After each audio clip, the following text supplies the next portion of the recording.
আজকের সকালটা যেন এক টুকরো শান্তি নিয়ে শুরু হলো। ঘুম থেকে উঠেই মনটা একদম ফ্রেশ হয়ে গেল। বাহিরে ছিল দারুণ সুন্দর আবহাওয়া আর ঠান্ডা বাতাসে ঘরের পর্দাগুলো মৃদুভাবে দুলছিল।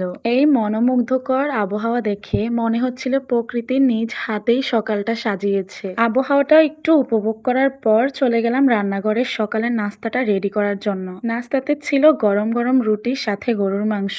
বরাবরের মতো আজকেও ছিল আব্বুর জন্য 1 কাপ লেবুর চা আর আমাদের জন্য ছিল দুধ চা। প্রতিদিন সকালে আমাদের এইভাবে 2 পাতিলে চা বসাতে হয়, কারণ আব্বু কখনো দুধ চা খায় না। আমাদের সাথে আমরা যেভাবে রং চা খাবো তাও খাবে না, ওনার জন্য শুধুমাত্র লেবুর চাই লাগে।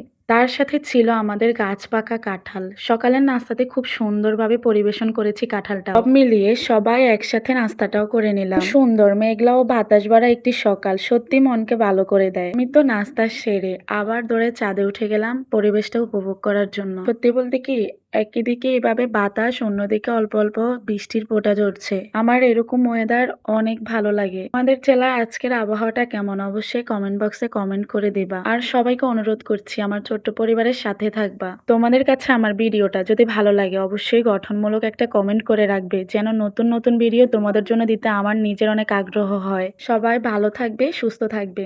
আল্লাহ হাফেজ।